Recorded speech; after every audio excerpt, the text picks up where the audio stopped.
श्रीगणेशाय नमः। या कुन्देन्दुतुषारहारधवला या शुभ्रवस्त्रामृतां या वीणावरदण्डमण्डितकरा या श्वेतपद्मासनां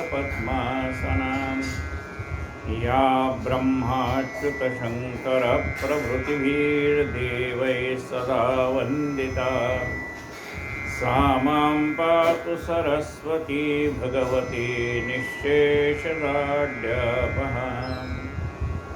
मूकं करोति वाचालं पङ्गुं लङ्घयते गिरिं यत्कृपातमहं वन्दे परमानन्दमाधवम्।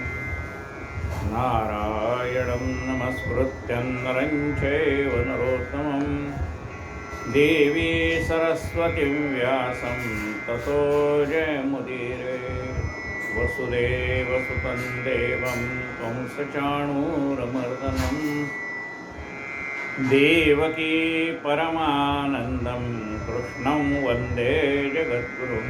गुरुर्ब्रह्मा गुरुर्विष्णु गुरुर्देवो महेश्वरः गुरुः साक्षात् परब्रह्म तस्मै श्री गुरवे नमः। श्रोता वक्ता श्रीराम समर्थ। जय जय रघुवीर समर्थ। श्री गजानन विजय ग्रंथ अध्याय 19. काल आपण चरित्र पाहिलं की माणगावला ज्यांचा जन्म झाला त्या टेंबे स्वामींचं चरित्र आपण पाहिलं. त्यांना वासुदेवानंद सरस्वती असं म्हणतात. ते आले, महाराज चिटकी वाजवत बसले होते. ते म्हणाले फार बरे म्हणून. ते म्हणाले आम्ही निघतो आता. महाराज म्हणाले फार बरा म्हणून समर्थे तुकविली मान. महाराजांनी नुसती मान हलवली. ठीक. ते निघून गेल्यानंतर बाळाभाऊने विचारलं की त्यांचा मार्ग वेगळा, तुमचा मार्ग वेगळा. ते कर्ममार्गाने जाणारे, तुम्ही भक्ती आणि योग मार्ग आहे तुमचं, आणि काहींनी नुसता योग मार्गाने. असं भक्ती मार्गाने कोण गेलं, ज्ञानमार्गाने कोण गेलं, योग मार्गाने कोणी परमात्म्याला प्राप्त करून घेतलं. याविषयी गजानन महाराज बाळाभाऊला त्याच्या प्रश्नाची उत्तरं देत आहेत. त्याच्या मनातील शंका निरसन करत आहेत.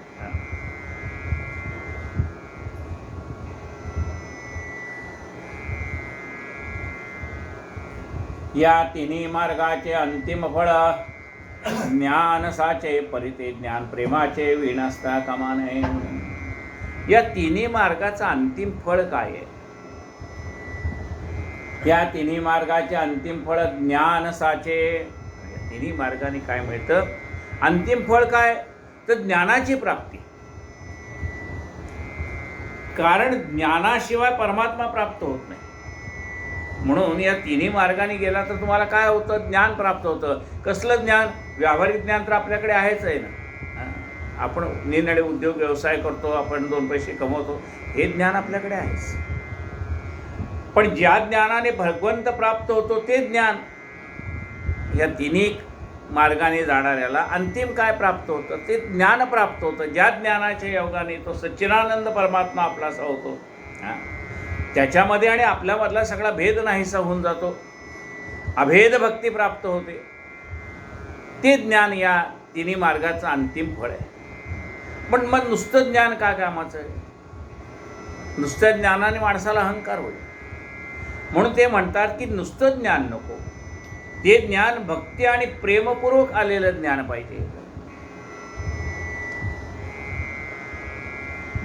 परी ते ज्ञान प्रेमाचे वीण असता कामा नये. जे जे कृत्य प्रेमावीण ते ते अवघे आहे क्षीण. म्हणून प्रेमाचे रक्षण करणे तिन्ही मार्गात. कोणतंही असो, साधा तुम्ही स्वयंपाक करण्याचं काम असो त्याच्यामध्ये तुमचं प्रेम पाहिजे. पूजा करणार असो त्याच्यामध्ये तुमचं प्रेम पाहिजे. कुणाला तुम्ही आहेर देणार असाल त्याच्यामध्ये तुमचं प्रेम पाहिजे.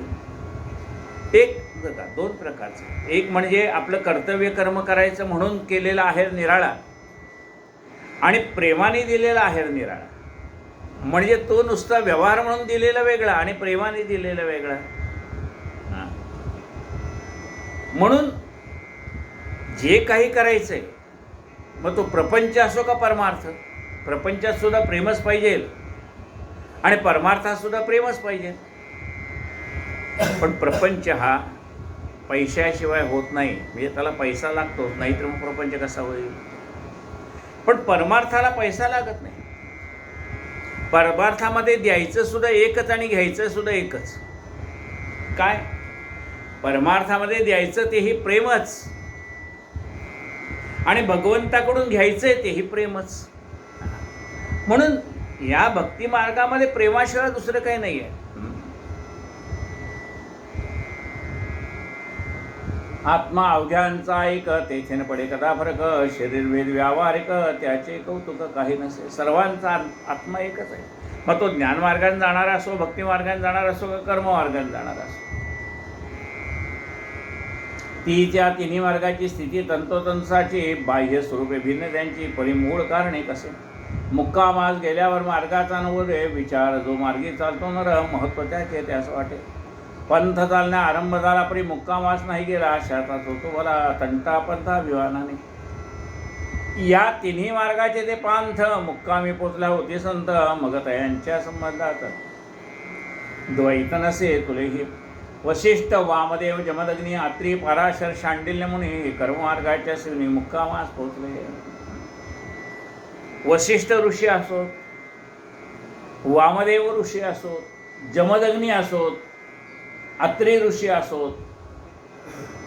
अत्रीच्या पोटी दत्तात्रयांचा अवतार माहिती आपल्याला. अत्री ऋषी असो, पराशर ऋषी ज्यांच्या पोटी व्यास महर्षी जन्माला आले, मग पराशर ऋषी असो, शांडिल्य मुनी असो, हे सगळे कर्ममार्गाचं आचरण करता करता त्यांना परमात्मा प्राप्त झाला. हे कर्ममार्गाच्या सेवनी मुक्कामासे पोचले. व्यास, नारद, कयाधू, कुमार, मारुती, शबरी, अक्रूर, उद्धव, सुदामा, पार्थविदुर हे गेले भक्तिमार्गे. आता भक्तिमार्गाने कोण कोण गेलं? व्यास महर्षी. व्यास महर्षीने काय केलं? 4 वेद, 6 शास्त्र, 18 पुराण व्यास महर्षींनी लिहिली. आणि एवढं लिहून सुद्धा त्यांना समाधान मिळालं नाही. त्यांनी रामायण लिहिलं, महाभारत लिहिलं. मग कुणी म्हणेल की बाबा एवढी 18 पुराणं आम्हाला ऐकायला वेळ नाही. मग तुम्ही एका श्लोकामध्ये 18 पुराणाचं काही काय सांगितलंय 18 पुराणात ते सांगाल का? सांगू म्हणाले. एका सत्पुरुषाकडे एक मनुष्य गेला, तो म्हणाला बाबा आम्हाला हे 18 पुराणं काय ऐकायला वेळ नाही, पण हे 18 पुराणं तुम्ही आम्हाला एका वाक्यात सांगाल का? काय सांगितलंय 18 पुराणात? त्याने सांगितलं, सत्पुरुषांनी काय सांगितलं? 18 पुराणेषु, ह्या 18 पुराणामध्ये 18 पुराणेषु व्यासस्य वचनम द्वयम. या 18 पुराणामध्ये व्यासांची 2च वचनं लक्षात ठेवण्यासारखी आहेत. कुठलं? परोपकाराय पुण्याय, परपीडाय पापना. परोपकारासारखं पुण्य नाही आणि परपीडेसारखं पाप नाही. ही 2च वाक्य 18 पुराणेषु व्यासेषु वचनद्वयम.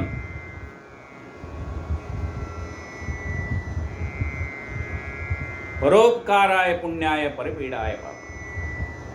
बरं म्हणाले, तुम्ही आम्हाला रामायण एका याच्यात सांगाल का? हो, एका आमचं एवढं संपूर्ण रामायण ऐकायला कुठं वेळ आहे? आम्हाला थोडक्यात सांगाल का रामायण एका श्लोकात? म्हणजे सांगतो. त्या सत्पुरुषांनी सांगितलं, सांगतो तुम्हाला एका थोडक्यात सांगतो म्हणाले रामायण. म्हणलं आमच्याकडे जास्त वेळ नाही बरं का, 5 मिनिटात.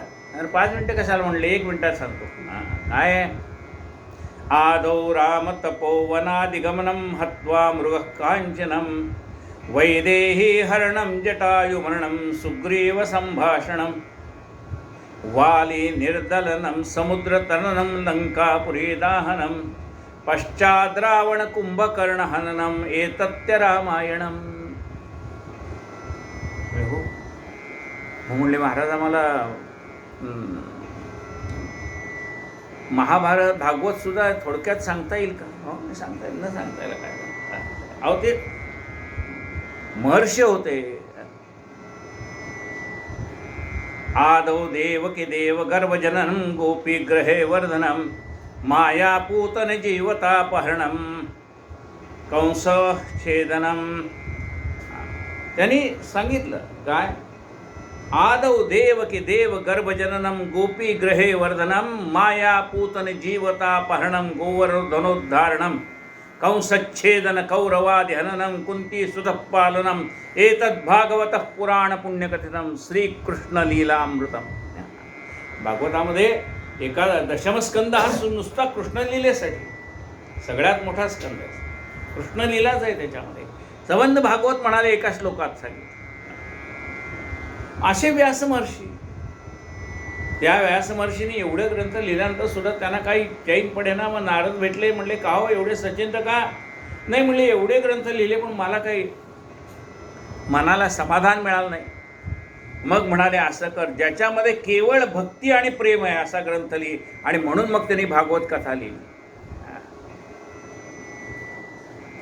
या भागवत कथेमध्ये भक्ती आणि प्रेमाशिवाय दुसरा विषय सांगितलंय, पण सगळं तोंडी लावण्यापुरतं. इतर जे विषय आहेत ना ते तोंडी लावण्यापुरते. सगळ्या कथा आहेत, पण मूळ उद्देश काय भागवताचा? प्रेमभक्तीचा प्रसार, ज्ञानाचा प्रसार, परमेश्वर प्राप्तीचा प्रसार. तो कशी प्राप्त करून घ्यावी सगळं भागवतात सांगितलं.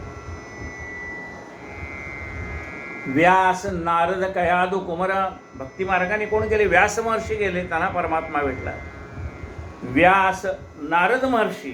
नारद त्या नुसतं नारदाचं वर्णन काय करायचंय?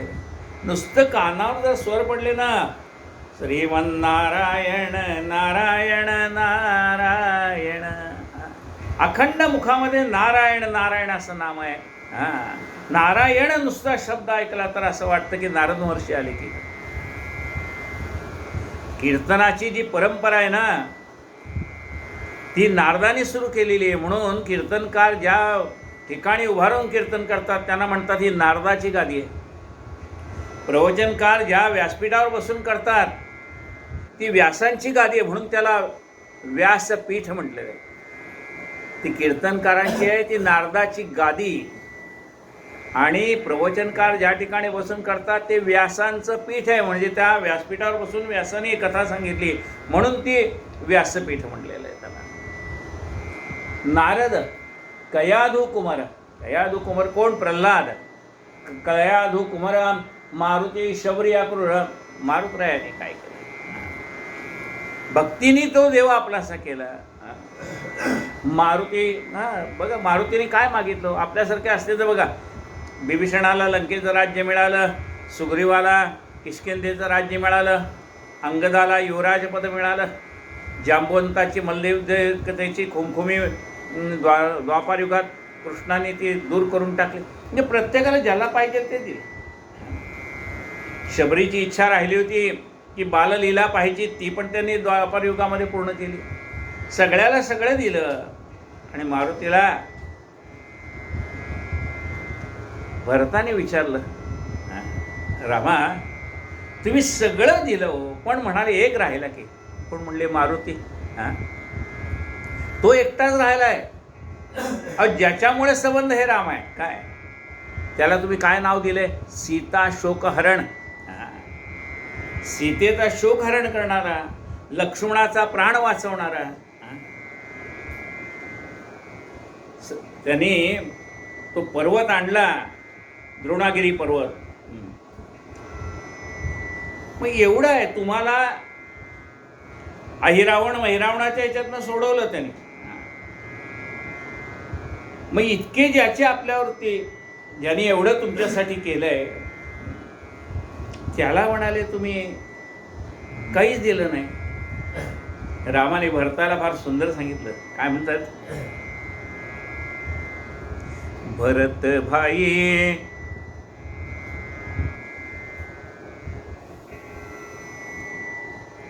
कपिसे उरण हम नाही. भरता, अरे या मारुतीने माझ्यावरती एवढे उपकार केलेत की त्याच्या उपकाराची परतफेड मला करता येत नाही. भरत भाई कपिसे उरण हम नाही. तरी म्हणाले तू म्हणतोस म्हणून मी त्याला विचारतो तुला काय पाहिजे. म्हणून मारुतरायाला विचारलं काय पाहिजे मारुतराय तुम्हाला. मारुतरायाने काय मागावं. मारुतरायाने एकच मागणं मागितलं, जो वरी भूवर राम कथानक तो वरी जन्म असावा. मला देवा दुसरं काही मागणं नाही. जोपर्यंत ह्या पृथ्वीवर तुझं नाम आहे ना तोपर्यंत मी इथे राहीन. जो वरी भूवर राम कथानक तो वरी जन्म असावा.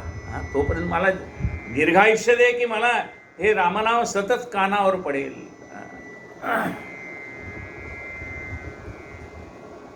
व्यास नारद कया दुकुमरा मारुती शबरिया क्रूरा. शबरीने बोरं देऊन वश्य केलाय भगवंताला. अहो शबरीची भक्तिमार्ग केवढा आहे. ती लहान वयामध्ये मातंग ऋषींच्या आश्रमामध्ये गुरुच्या आज्ञेवरून राहिली सेवा करत की मला देव भेटेल. किती असं विचार करा की त्यावेळेला 8-10 वर्षाची असणारी मुलगी आणि तिला 70व्या वर्षी परमात्मा भेटला. म्हणजे इतके वर्ष. आपल्याला जर आपल्या गुरुने सांगितलं असतं तू इथे सेवा करत राहा तुला देव भेटेल, आपण 1 वर्ष 2 वर्ष वाट पाहिली असती आणि निघून गेलो असतो काय देव भेटत नाही म्हणून. लक्षात घ्या भक्ती केवढी आहे की आज नाही उद्या मला परमात्मा भेटणारच. का? माझा गुरूंच्या शब्दावर विश्वास आहे. माझ्या गुरूंनी सांगितलंय तुला देव भेटेल. गुरुवरती एवढी निष्ठा असावी लागते. मारुती शौर्य अक्रूर उद्धव सुदामा मा पार्थ विदुर. अक्रूर आहे. अक्रूरावरती अक्रूर भक्ती मार्गाने गेला, त्याला परमात्मा भेटला, त्याला दिले दर्शन. बघा काल आपण कथेमध्ये ऐकलं तो स्नान करायला गेला होता यमुनेत, त्याला सगळं विश्वरूप दाखवलंय भगवंताने. उद्धव सुदामा पार्थ विदुर. उद्धव हा भगवंताचा सखा आहे. त्या गोपींचे काय गोपींना काय होतं माहिती आहे का, गोपींकडे सगुण भक्ती होती. त्यांना कृष्णाचं मूर्तिमंत कृष्ण म्हणजे सगुण रूपातला कृष्ण एवढंच त्यांना माहिती. निर्गुण रूपातला परमात्मा हे ज्ञान गोपींना नव्हतं. आणि उद्धवाला निर्गुणाचं ज्ञान होतं पण सगुणाची महती माहीत नव्हती. मग भगवंतांनी योजना केली की उद्धवाला सगुण रूपातलं प्रेम कसं असतं ते कळावं आणि गोपींना निर्गुण निराकार परमात्मा कसा सर्वत्र भरलेला आहे ते कळावं. म्हणून भगवंताने सांगितले की उद्धवा माझं आज डोकं खूप दुखतंय रे. सगळी औषधं झाली पण एक म्हणले बघ म्हणले काय, तू गोकुळात जा आणि गोपिकांच्या पायाच्या खालची माती आण आणि माझ्या कपाळाला लाव म्हणजे माझं डोकं थांबेल. काय बघा, एकदा कबीराला विचारलं होतं की का हो तुमचं केवढं प्रेम हो, तुमचे शेला प्रत्यक्ष परमात्मा विणतो म्हणजे काय, कबीराचे विणतो शेले. केवढं तुमची भक्ती आहे, केवढं तुमचं त्या भगवंतावर प्रेम आहे. कबीर म्हणाला माझी भक्ती माझं हे काहीच नाही. तुम्हाला खरी भक्ती पाहिजे असेल ना जा म्हणाले तिथे वृंदावनात जा, मथुरेत जा, म्हणजे तुम्हाला भक्ती म्हणजे काय ते कळेल. एक एक गोपी के प्रेम में बह गए कोटी कबीर. काय म्हणतो माहिती काय, एकेका गोपीचं जे भगवंतावर गोपाल कृष्णावर प्रेम आहे ना, एक एक गोपी के प्रेम में, एका गोपीच्या प्रेमामध्ये माझ्यासारखे कोट्यावधी कबीर वाहून जातील म्हणाले. एक एक गोपी के प्रेम में बह गए कोटी कबीर. त्या उद्धवाला पाठवलंय जा म्हणले. अहो म्हणले कोण देईल आपल्या पायाखालची माती, नरकात जायचं का म्हणाले. ना म्हणले बघ. उद्धव गेला गोकुळाला आणि गोपींना सांगितलं की असं असं. त्याने आले भेटलं की ह्याला पाहिलं उद्धवाला. अरे कुठं आहे, आम्हाला जरा कृष्णाची माहिती सांग काय आहे काय नाही. तेवढ्यात एक भुंगा फिरत होता. म्हणाले कदाचित हा भुंगा बघ म्हणे एका फुलावर बसत नाही, सारखा वेगवेगळ्या फुलावर बसतो. तसं म्हणले त्याला मथुरेमध्ये भरपूर गोपी भेटले असतील, आता आमची कशाला आठवण येते, असं म्हणून तो संवाद चालला आहे गोपींचा आणि उद्धवाचा. मग उद्धवाने सांगितलं की अहो त्यांनी तुमच्या पायाखालची माती मागितली भगवंताने डोकं दुखवून. ते म्हणले माती काय म्हणाले, अरे आम्ही आमच्या ह्या देहाची रक्षा झाली ना तरी चालेल, त्याला जर पाहिजे असेल तर आम्ही आमच्या देहाची रक्षा करतो. ती रक्षा म्हणजे विभूती घेऊन त्याला लाव पाहिजे तर, नुसती माती काय म्हणाले, त्याला पाहिजे असेल तर आमचा प्राण द्यायची सुद्धा आमची तयारी. केवढं प्रेम आहे भगवंतावर. हा उद्धव, या उद्धवाला दोनदा भगवंताने गीता सांगितली, एवढा 2 वेळा. एकदा कौरव पांडवांच्या युद्धाच्या वेळेला कुरुक्षेत्रावरती गीता सांगितली आहे, त्याला भगवद्गीता म्हणतात. त्या भगवद्गीतेवरती टीका म्हणजे ग्रंथ कोणी लिहिला आहे, ज्ञानेश्वर माऊलींनी. म्हणजे गीतेमध्ये आहेत 700 श्लोक, पण ज्ञानेश्वर माऊलींनी ज्या ओव्या त्याच्यावरती केल्या त्या 9000च्या वरती ओव्या आहेत. भगवंतानी अर्जुनाला जे ज्ञान दिलं त्याच्यावरती काय झाली ज्ञानेश्वरी. आणि भगवंतानी निजधामाला जाताना भागवताच्या 11 स्कंदामध्ये उद्धवाला ते ज्ञान दिले निजधामाला जाताना, त्याला उद्धव गीता असं म्हणतात. त्याच्यावरती नाथ महाराजांनी ग्रंथ लिहिला, एकनाथी भागवत. एवढा उद्धवाचा अधिकार.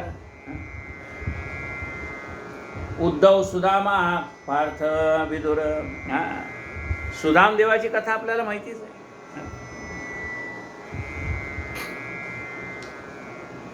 त्याची पत्नी म्हणाली अहो तुमचा एवढा मोठा तुमचा मित्र एवढा मोठा राजा आहे, काही तर त्याला मागून घ्या. आता सुदामाला सुद्धा बरेच दिवसात सांदीपनी ऋषींचा आश्रम सोडल्यापासून कृष्णाची त्याची गाठ नाही. चला म्हणली मित्राला भेटणं होईल म्हणून निघाला.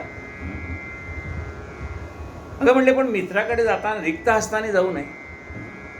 बघा रिक्त हस्ताने कुठे जाऊ नये. देवाकडे जाताना रिक्त हस्ताने जाऊ नये. आपण गेले की 1 पैसा का होईना दानपात्रात टाकतो, रिक्त हस्ताने जायचं नाही. गुरुकडे जाताना रिक्त हस्ताने जायचं नाही. एखादं फळ म्हणा, फूल म्हणा, काहीतरी गुरुकडे जाताना. आणि नातवंडाकडे म्हणजे जावयाकडे जाताना सुद्धा रिक्त हस्ताने जायचं नाही. काहीतरी खाऊचा पुडा वेडा काहीतरी घेऊन जायचं. रिक्त हस्ते न गंतव्य, रिक्त हस्ते न गंतव्य, रिकाम्या हाताने जायचं नाही, काहीतरी घेऊन जायचं. सुदामा म्हणाला काय घेऊन जाऊ. तेवढे पोहे दिले. ऋण तरी मुठभुर पोहे त्याच्या व्याजात हेममय नगरी, मुदलात मुक्ती देणे कुण्या सावकाराची रीती. असा सुदामा आहे ज्याने भगवंतांनी त्याला सुवर्ण नगरी दिली. तेव्हा तो ज्यावेळेला तिथे गेला तेव्हा नारद म्हणाले कृष्णा बघ हा तुला काहीतरी मागायला आलाय. कृष्ण म्हणले नाही रे, मला या निमित्ताने का होईना पण मला कृष्ण भेटेल हा त्याचा भाव आहे. बघ त्याने मग त्याच्या अंगावरची सगळी जीर्ण वस्त्र काढून ठेवली आणि त्याला नवीन वस्त्र घालायला दिली. पुन्हा ज्यावेळेला सुदामा परत चालला त्यावेळेला त्याची चांगली वस्त्र काढून घेतली. पुन्हा ज्या वस्त्रावर आला तर फाटक्या त्या वस्त्रावर त्याला पाठवून दिलं. परत काही मागितलं का नाही. बघ म्हणले कृष्णा आत्ता तो काही मागत नाही पण जाताना तुला शिव्या देत जातो का नाही बघ म्हणाले. एवढा मोठा माझा मित्र त्यांनी मला काही दिलं नाही. मग काय केलं श्रीकृष्णाने आणि नारदाने, एका गुराख्यांचं रूप घेतलं आणि आले. विचारलं काय सुदामजी कुठे गेला होता. नाही म्हणले आमचा तो मित्र आहे ना द्वारकाधीश भगवान त्याला भेटायला गेलो. आणि अशी फाटकी वस्त्र अहो त्यांनी निदान तुम्हाला ड्रेस तर द्यायचा. काहीतरी धोतर म्हणा उपरण म्हणा त्यांनी तुम्हाला द्यायचं. तुम्हाला काहीच दिलं नाही. हे फाटकी वस्त्र मित्राला भेटून येऊन सुद्धा काही धन द्यायचं. तुमच्या त्या जोडीत काही दिसतच नाही. तो म्हणाला मी मागायलाच गेलो नव्हतो तर तो काय देईल. त्याच्याकडे मी काहीही मागितलं नाही, केवळ त्याचं दर्शन व्हावं एवढीच माझी इच्छा होती. मग श्रीकृष्ण म्हणाले बघ सुद्धा नारदा अरे हा माझ्याकडे काही मागायलाच आलेला नाही. आणि मग सुवर्णनगरी करून दिली. ज्यावेळेला तो गेला त्यावेळेला ही सुदाम नगरी सुवर्णनगरी झालेली पाहिली आणि त्याच्यात डोळ्यातनं गळगळ गळगळ अश्रू यायला. त्याच्या प्रपंचातली सगळी माणसं आनंदित झाली होती. त्याची पत्नी म्हणा, मुलं म्हणा, नातवंड म्हणा, एवढा ऐश्वर्य आल्यावर कुणाला नाही वाटतं. सुदामाच्या डोळ्यातनं ओघळणारे अश्रू काही थांबे ना. भगवंत प्रगट झाले आणि नारद होतेच बरोबर. नारद काय म्हणते, बघ आता सुवर्ण नगरी बघितलं त्याला किती आनंदाने नाचायला लागेल, पण हा तर रडतोय. नारदाने विचारलं, सुदामजी तुम्ही मागितलं नाही पण देवान दिलं, आता एवढं देऊन सुद्धा का रडताय? का तुमच्या डोळ्यातनं आनंदाश्रू येत आहेत? नाही म्हणले, हे आनंदाश्रू नाही आहेत, हे दुःखाश्रू आहेत. म्हणले का? अरे म्हणाले, देवाने माझी हीच परीक्षा केली. मी काहीही मागायला आलो नव्हतो आणि त्यांनी एवढं सगळं दिलं. परमात्मा म्हणतो, नाही हो, हे तुझ्यासाठी नाही दिलं, ज्यांना पाहिजे त्यांच्यासाठी दिलेलं आहे. तुझ्यासाठी माझं प्रेम आहे, बाकी काय.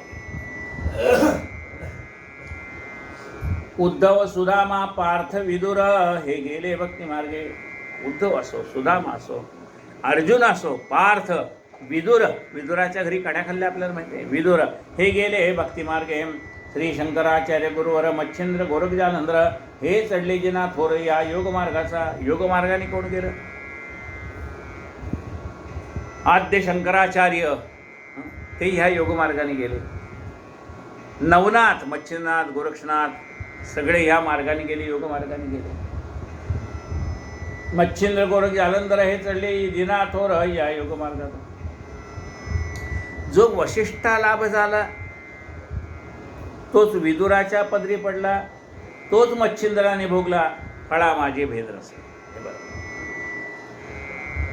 जे कर्ममार्गाने गेले ते कोण? वशिष्ठ. म्हणजे वशिष्ठांना जो लाभ झाला तोच लाभ कुणाला झाला? भक्ती मार्गाने गेलेल्या विदुराला पण तोच लाभ झाला. आणि योगमार्गाने गेलेल्या मच्छिंद्रनाथालाही लाभ तोच झाला. वशिष्ठा लाभ झाला तोच विदुराच्या पदरी पडला, तोच मच्छिंद्राने भोगला फळा माझी फरक नसेल. तीच प्रथा पुढे चालली, येथे न शंका घ्यावी मुळे कर्ममार्गाची रक्षली भूत श्रीपाद वल्लभे. कर्ममार्ग श्रीपाद श्री वल्लभ अवधूत चिंतन श्री गुरुदेव दत्त. दत्त संप्रदाय, त्या दत्त संप्रदायाने कर्मकांडाची ही कर्ममार्गाची उपासना त्यांनी पुढे नेलेली.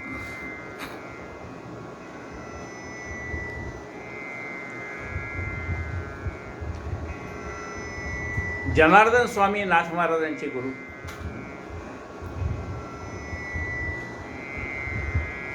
तेव्हा त्यांना दत्तदर्शनाची अपेक्षा होती. कुणाला? नाथ महाराजांना, की आलाय दत्तदर्शन मिळावं म्हणून.